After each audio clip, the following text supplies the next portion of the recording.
కారం రంగు రుచితో ఉంటుంది. ఆచి మిరపపొడి అదరగొట్టే కారం రంగు రుచి.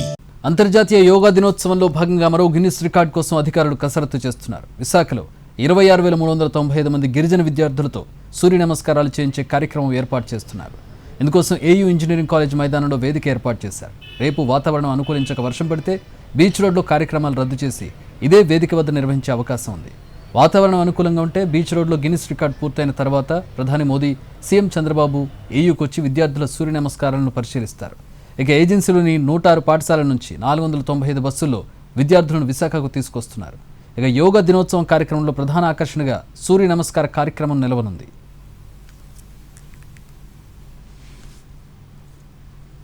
వైజాగ్లో యోగా దినోత్సవ ఏర్పాట్లకు సంబంధించి మరిన్ని వివరాలు మా ప్రతినిధి చిరంజీవి అందిస్తారు. విశాఖ వేదికగా జరగబోయేటువంటి 11వ అంతర్జాతీయ యోగా దినోత్సవానికి ఏర్పాట్లన్నీ కూడా దాదాపుగా పూర్తయ్యాయి. ప్రస్తుతం అయితే మనం సభా ప్రాంగణం వద్ద ఉన్నాము. అయితే ఇది ఏయూ ఇంజనీరింగ్ కాలేజ్ గ్రౌండ్ లో ఏర్పాటు చేసినటువంటి రెండవ గ్రౌండ్ సభా వేదిక అని చెప్పుకోవాలి. ఒకటి ప్రధాన వేదిక ఆర్కే బీచ్ వద్ద ఏర్పాటు చేశారు. అయితే అక్కడ వాతావరణ పరిస్థితులు అనుకూలించక వర్షం కనుక కురిస్తే మొత్తం వేదిక అంతా కూడా ఈవెంట్ అంతా కూడా ఈ ప్రాంగణం నుంచే మనకి ప్రారంభం కాబోతుంది. అయితే ఇక్కడ జరగబోయేటువంటి యోగా దినోత్సవంలో భాగంగా ప్రధాన ఆకర్షణగా ఏదైతే గిరిజన విద్యార్థులతో సూర్య నమస్కారాలు జరగబోతుంది.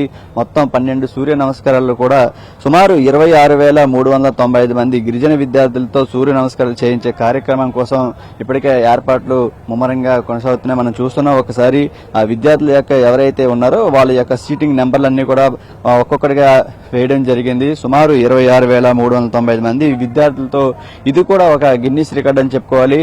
గతంలో ఈ మధ్యకాలంలో జరిగినటువంటి అల్లూరు జిల్లాలో సుమారు 20,000 మంది విద్యార్థులతో సూర్య నమస్కారాలు చేయించి గిన్నిస్ రికార్డు నిలుపులుగా దాన్ని ఇప్పుడు బ్రేక్ చేసేందుకు కూడా అన్ని ఏర్పాట్లు కూడా చేస్తున్నారు. దీనికి సంబంధించి ఇప్పటికే రిహార్సల్స్ పూర్తయింది. రేపు బీచ్ రోడ్ లో వాతావరణం అనుకూలించకపోతే మొత్తం ఇక్కడే షిఫ్ట్ అయ్యే అవకాశం ఉంది. దాని తర్వాత ఒకవేళ అక్కడ వాతావరణం సహకరిస్తే బీచ్ రోడ్ లో అది మొత్తం పూర్తయిన తర్వాత ప్రధాని మోడీతో పాటు సీఎం చంద్రబాబు నాయుడు ఏయూకి ఇక్కడ వచ్చి మొత్తం ఈ సూర్య నమస్కారాలన్నింటినీ కూడా సుమారు 10-15 నిమిషాల పాటు కూడా పరిశీలించనున్నారు. దీనికి సంబంధించి ఏర్పాట్లు మనం చూస్తున్నాం. మొత్తం విద్యార్థులను ఏజెన్సీలోని 106 పాఠశాల నుంచి 495 బస్సుల్లో ఈరోజు వేకుజాము నుంచి తీసుకురావడం జరిగింది. వాళ్ళెవరికి కూడా ఎటువంటి అసౌకర్యం కలగకుండా పూర్తి స్థాయిలో కావాల్సినటువంటి అన్ని అరేంజ్మెంట్లు కూడా చేశారు. మరోవైపు ఆర్కే బీచ్ లో ఉన్నటువంటి సభా ప్రాంగణం ప్రధాన వేదిక ఏదైతే ఉందో అది ఎస్పీజీ ఆధీనంలోకి పూర్తిగా వెళ్లిపోయింది. బయట వ్యక్తులు ఎవరిని కూడా రానివ్వడం లేదు.